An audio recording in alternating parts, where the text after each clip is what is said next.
Good afternoon, visitors to the PipeCat channel. Thanks for stopping by. I'm Larry, and today I thought I'd talk a little bit about, I guess what you might call luxury. Very subtle luxury.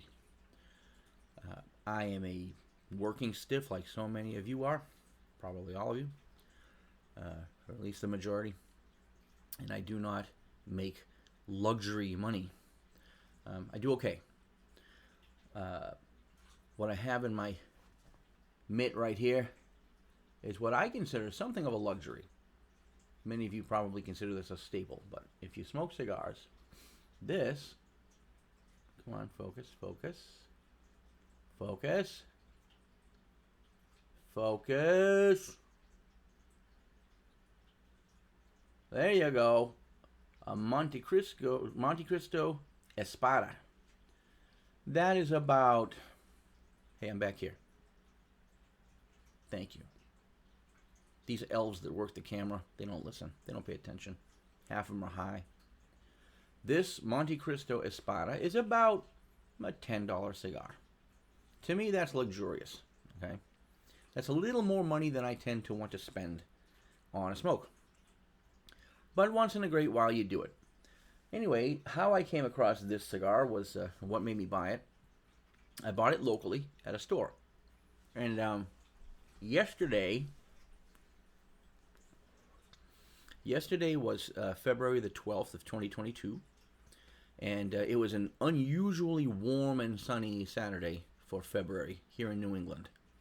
And I picked up my family, my mom, one of my sisters, her two daughters, and we headed to the Plymouth, Massachusetts town wharf, which is a very little bohemian section. It's a nice little mix of, local Massachusetts history, colonial history, really. It's where the Plymouth Rock is. And there are little museums. There are artisan shops there where you can buy paint, like painting galleries. There's candy shops, ice cream places everywhere. And all the little tourist traps where you can buy, the sweaters and the hats and all that. And we were kind of in the mode to blow some money for a change because we just felt like we've been cooped up too long with everything going on. We don't get a whole lot of chances to just go someplace and just splurge for a day. Don't really do it that much. So while we were down there, of course, we did everything you're supposed to do. We went into all the shops. We ended up buying the sweatshirts, the hats, whatever. It's actually some pretty nice stuff that you can find down there. But while kicking around, we just kind of got in the mood to just kind of pamper ourselves a little bit. So we did all those little things. And then when I dropped everybody off at the end of the night, the main goal of the trip actually was to buy some native rock crab. Because down in Plymouth, they say this time of year, right, midwinter is a good time to buy crab, not lobsters, because those have kind of a season, but native crab don't really have a season. And at this time of year, it's just a good time to buy them. They happen to be, they're large and they're supposed to be healthy and whatever. So, the guy in the seafood store advised us, if you're going to buy crab, buy them now, get them now, they're cheap. They're like $3 a piece. Each one weighs about a pound. So we bought about 20 of those, and we had the store hold them in the tank for us until we were done shopping around the area. And at the end of the day, when it began to get a little bit chilly, started to get dark out, we packed everything up, went over, picked up the crab, brought them back to my sister's house because she's got a bigger kitchen, and we boiled them up and we sat around and had a crab boil. Well, I was driving my mom home, and I decided that what I was going to do was, I had driven past this little, mom and pop store, doubling as a gas station, in a town near where my sister lives. And on their sign, it said, smoke shop, fine cigars. I'd driven past it 100 times. A little place at a busy intersection, and I said, I don't want to take the time to navigate traffic to get into that little driveway over there and go in and look. But last night, the roads were fairly empty. The intersection was not that busy. And I said, oh, you know what? I'm gonna stop in there. So I pulled in, I walked in, and some Spanish-speaking man was working at the register. And, you know, the store was just full of the usual stuff that you see in these little mom-and-pop stores, and all kinds of snacks and whatnot. And the guy was just kind of sitting there, and he was watching some sort of a broadcast on a little television in Spanish. And I came in, I said, how you doing? I was the only guy in the store. He just kind of looked at me, just kind of nodded. I said, what I just told you. I said, I've driven past here a bunch of times, and I've always wondered what your fine cigars were like. Can I look at them? So without even looking at me, the guy just reached across the counter, grabbed this little key on a chain, and just lobbed it toward me. And I caught it. He didn't say anything else. So I looked around the room. Oh, right there in the middle of the store, there's a big glass-faced, humidor. Great big one. All with all the shelves, typical cigar display. And I looked up and down, and I was still in the let's blow some money mode. So I wanted to see what he had in there that was the most expensive thing. And I thought maybe I might find a Davidoff or something in there. But I didn't see those. But what I did see was this Montecristo. And it had a $10 price tag on it. And the rest of them, many of them were ones that I already smoke. And some of the ones that I do smoke, he didn't have. Of course, not everybody's going to have every brand. But the reason why I'm making this little video today is because I'm smoking this Montecristo while it's fresh today. And now, now, trust me, I'm not an expert on fine cigars. But I wondered, what makes this a great smoke? What makes this a $10 cigar instead of a $2 cigar? So I just wanted to kind of tell you what I found. Now, this is just the layman talking here. And let me show you some of the ones I typically smoke. These, if it'll focus, I can't tell because I took my glasses off. 5 Vegas. 5 Vegas. 5 Vegas Gold. Anyway, I buy these a lot. Here are a couple that I've only recently tried and like very much. Alec Bradley Prensado and a Damnation Man of War. Damnation Man of War. Pardon me. These are recent acquisitions, and I like them very much. And I tend to buy them in packages. These didn't come packaged like this. I snuck the 2 remaining Alec Bradleys in with the 3 Damnations just to make room over here. My humidor is kind of full over there with other stuff. But I wanted to just sort of compare this Montecristo to stuff like this and see how much better it really is. And I'll tell you what my findings have been based on this one decent Montecristo.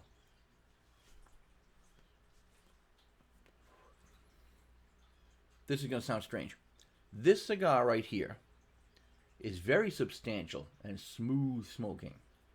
It's burning very evenly. Well, until I put it down on a cold ashtray over there to set up the camera.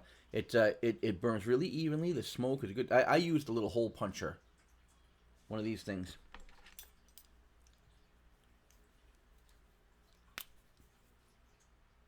I use that to drill in the back and make a hole. I prefer that. I prefer that to biting it, or I got the big guillotine. Well, not big, but got this little guillotine thing that I will use for ones like that Damnation Torpedo that you saw to snip the end off. But mostly, I like the little round circle hole. So I hit it with that.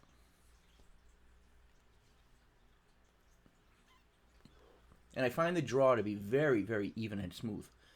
No tight spots, which is surprising to me because this cigar is wrapped really tight and well. There's no soft spots on it that I can find. And the flavor has been nice. It's I'd say a medium strength maybe. But the flavor is very, very prevalent. No one particular ingredient am I catching. And I'm not even sure what cigar ingredients are. I'll be honest with you. But there's no one flavor. Usually something, a lot of cigars that I smoke, they're kind of herbal, or they're kind of fruity, or they're kind of, a little bit sweet or a little bit bitter. Bitter is nice too. This one's somewhere in the middle. It's not really bitter. It's not really herbal. It's a little bit sweet. It's just a really smooth, moderate, just good smoking cigar. It's what you would expect a typical cigar to be if you were sitting there wishing you had a nice cigar. Yeah, I wish I could smoke a cigar right now. You'd kind of want it to be like that. My imagination is kind of like that, right? Because the problems that I oftentimes encounter with smoking cigars is that they don't burn really well. They might get one of those, troughs down one side and the other side doesn't burn that well. Or it might have a real hard draw or too loose of a draw. What I've had to do on occasion, I'll show you. If I can find the thing. This thing, my pipe tool.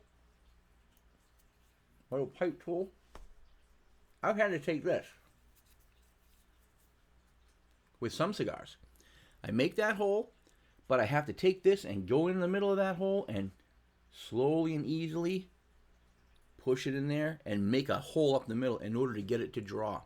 I hate that because sometimes if your hand is a little bit uneven with the pressure, you can crack that thing open and then it's useless. You can bust the end open like a flower and then you end up having to chew on it to smoke it. So I don't like doing it, but I've had to do it on occasion. But this one, nope, didn't have to do it with that one. I don't know if every Montecristo that I buy is going to be as even as that one and taste as moderate and good as this one. I'm letting it go out, but there you go. And the other thing is I don't normally smoke cigars in the house anymore. I got the windows open. It's actually snowing here today. It went from 60 degrees yesterday here in Massachusetts to about 30 degrees now with snow drifting down slowly and everything's coated in white. So it's back to winter. So I'm not smoking it outside because I wanted to make this video. I'm allowing this one exception. By comparison, Mr. Fairly Expensive Cigar to Mr. Not Quite So Expensive Cigar. Mostly Nicaraguan and Honduran. I'm not sure where Montecristo comes from. Probably one of those. But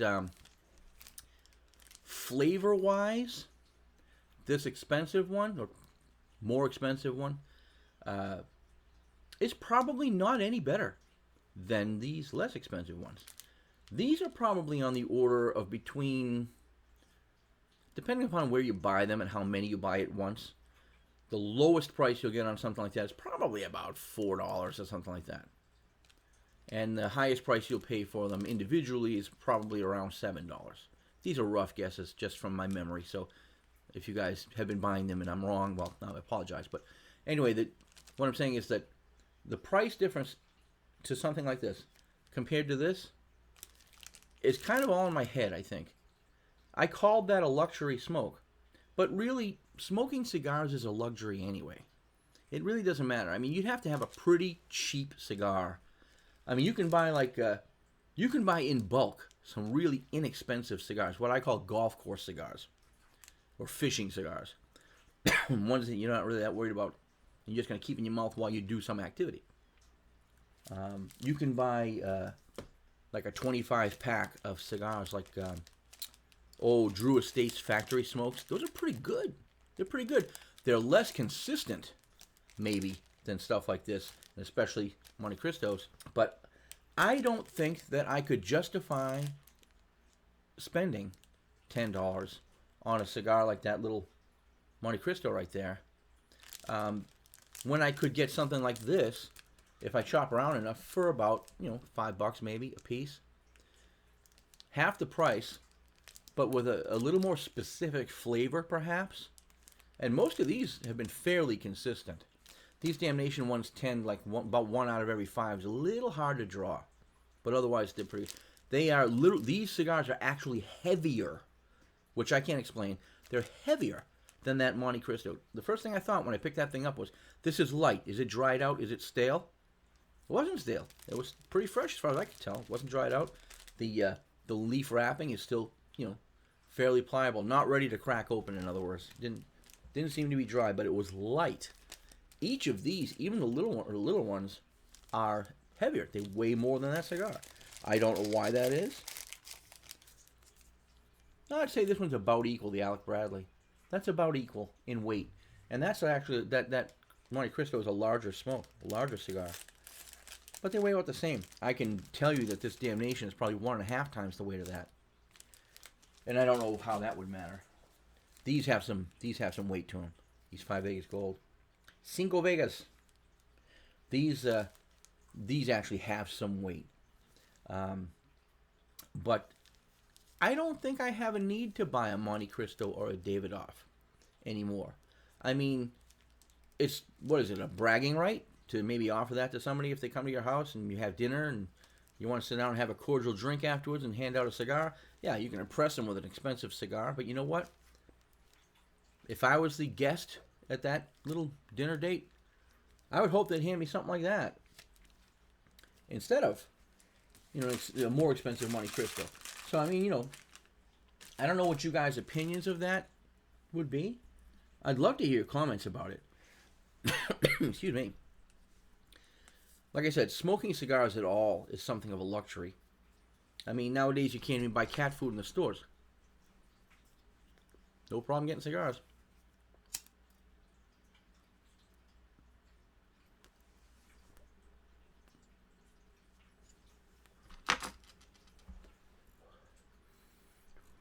That's really all I wanted to say. I just wanted to make a statement about whether or not a Montecristo cigar like that one, an Espada, is worth it. I mean, look, if I didn't have to think about money at all, maybe I just blindly order the most expensive cigars all the time, just assuming that they're better. But you know what? You know me and my guitar review stuff. I've always found that guitars really the what do they call that? The law of diminishing returns. You spend $200 on a guitar, and then you spend $400 on another guitar of a more recognized brand, maybe, right? Is it really twice as good as the first one? And then you spend $800 on another one. Is it really 4 times as good as the first one? No. It's only better by a small percentage. I've always found that to be true. The most expensive guitars I have in the couple of $1,000 range are only, and if even noticeable, marginally better than the cheap ones that I took and I worked on until they were really nice and playable. They have subtle differences. They feel a little different in the hand maybe, but not so much to justify that jacked up price that you pay for those. I think the same thing goes for cigars. Law of diminishing return, a $4 or $5 cigar over there to me is every bit as good as this $10 Montecristo cigar. If I bought a Davidoff or one of those, something like that for more money, would it be twice as good as this? I'm doubting that. I'm really doubting that. I don't have a palate that can discern the difference that specifically. I don't. If it's a blind taste test, and somebody put this in my mouth, take a drag off that, put one of those in my mouth, take a drag off that, I could probably tell them apart as being different, but maybe not better. Do you know what I mean? I think better is in the repetition of times that you buy them and how consistent they are. This Montecristo is a pretty good example of a good, smooth, consistent, even smoke. I like that. That's cool. But does it matter so much to me that I would have to buy that instead of, these that once in a while have a little inconsistency to them, but otherwise taste fantastic and last a long time. This one's lasting pretty good too.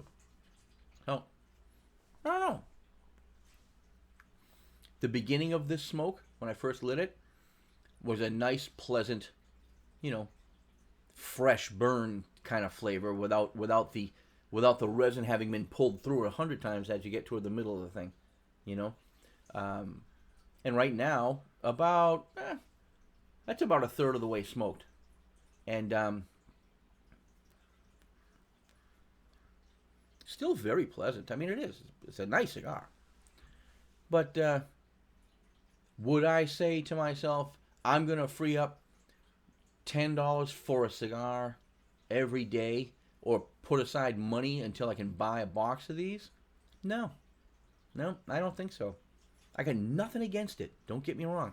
I just think that you can get the same enjoyment and spend a lot less money. And there are so many different brands out there, and so many different distributors that carry different brands. Experiment. But when I experiment, I'm only going to buy something like that once in a great while. Mostly I'm going to buy, the middle price or the package price cigars, because, I smoke them a lot. If you smoke a lot of cigars, well, you got to be budget minded. Like I said, I don't make luxury money. I'm sure some of you do, but I don't. This is just a me thing, and for me, I guess I'm not really that. I mean, you listen to my critiques of other things like guitars, you'd think, oh, this guy's a picky bastard. He's picayune. He's hypercritical. Maybe, but that's on purpose. That's on purpose for the video. When it comes to something like this, that I don't have to play this in front of people. I don't have to have bandmates admire my cigar. No. So, it's just for me. It's for my own enjoyment. And this, it's nice. It probably was worth $10, but I don't think that I need to buy a box of $10 piece cigars. So that's all I have to say today. Now we're back to winter, and I'd love to collect your comments. What do you people think? That sounds kind of rude. You people, right? What do you bunch of clowns think about cigars? If you're a cigar smoker, leave me a comment. Tell me what your favorite one is and why it is. And anybody who smoked Montecristo Espada, I forget what shape they call that. That was probably about, I'm going to guess that was about 6 inches long, and it's fairly thick. I don't know how much it is around. It's not a Churchill. It's a little shorter and stubbier than that. But anyway, I'd love to know what you think. So, other than that, I'll keep this one as short as possible. I won't make it any longer than it was, but I just thought I'd share those thoughts with you, and I look forward to your comments. And as always, have a great day, have a nice weekend, and stay safe out there, and get to my stop button so I can be ready, so I can look real cool when I say PipeCat.